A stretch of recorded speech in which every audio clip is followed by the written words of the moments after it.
Breaking news చూస్తున్నాం. పశ్చిమ బెంగాల్లో హై టెన్షన్ వాతావరణం నెలకొని ఉంది. కోల్కతా, హౌరా, హుగ్లీ, ముర్షిదాబాద్ ఇలాంటి 24 పరగనాస్లో హై టెన్షన్ నెలకొంది. నదియా జిల్లాలో బీజేపీ పోలింగ్ ఏజెంట్ పైన పలువురు దాడి చేశారు. బీజేపీ కార్యకర్త తలకు తీవ్ర గాయాలయ్యాయి. ఇటు సమస్యాత్మకమైన ప్రాంతాల్లో భారీ పోలీసు బందోబస్తుని నిర్వహిస్తున్నారు.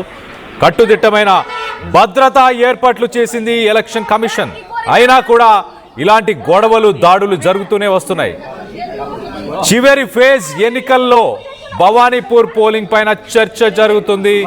భవానీపూర్ నుంచి బరిలో ఇటు సీఎం మమతా బెనర్జీ, అలాగే మమతా బెనర్జీపై బీజేపీ అభ్యర్థి సువేందు అధికారి వీరిద్దరు పోటీ చేస్తున్నారు.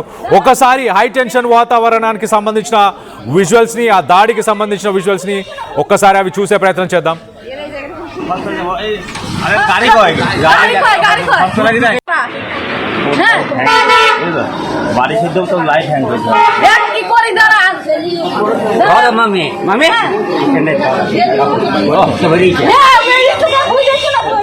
You're watching highly disturbing visuals. Viewers' discretion is highly advised. You're watching highly disturbing visuals. Viewers' discretion is highly advised.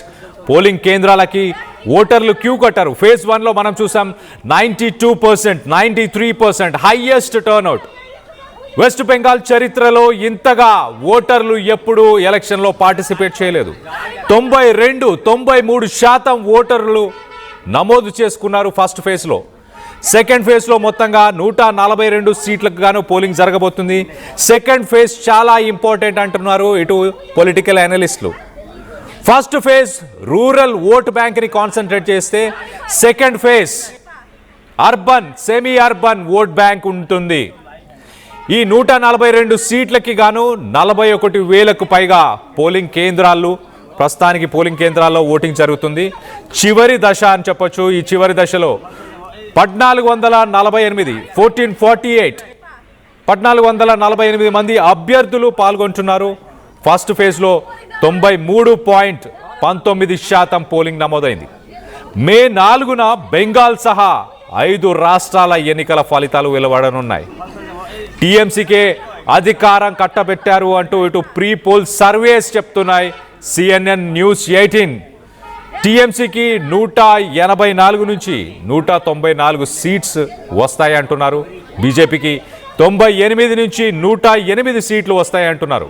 మరోపక్కన IANS metrics అనే సర్వేస్లో టీఎంసీకి 140 నుంచి 160 సీట్లు వస్తాయి అంటున్నారు. బీజేపీకి 130 నుంచి 150 సీట్లు, అంటే టఫ్ ఫైట్ చెప్తున్నారు ఇటు ఐఏఎన్ఎస్ సర్వేలో. అంటే క్లియర్గా ఒక డాగ్ ఫైట్ జరగబోతుంది. ప్రతి కాన్స్టిట్యున్సీలో ఆ ఎమ్మెల్యే కావచ్చు, అక్కడ ఉన్న క్యాండిడేట్, ఎమ్మెల్యే క్యాండిడేట్, అలాగే లోకల్గా ఉన్న ఇష్యూసే ప్రధానంగా కీలక ఫ్యాక్టర్స్ని వహించబోతున్నాయి. మరోపక్క చాణక్య స్ట్రాటజీస్లో ఇటు టీఎంసీకి 155 నుంచి 165 సీట్స్, అలాగే బీజేపీకి 110 నుంచి 115 సీట్లని. యాక్సిస్ మై ఇండియా సి ఓటర్లో టీఎంసీకి 140 నుంచి 190 సీట్స్, బీజేపీకి 100 నుంచి 150 సీట్లు. ఇది ఫేజ్ 2 బీజేపీ చాలా కీలకంగా మారబోతుంది. ఎందుకంటారా, urban, semi urban vote bank encash చేసుకోవాలన్న ఉద్దేశం బీజేపీకి ఉంది.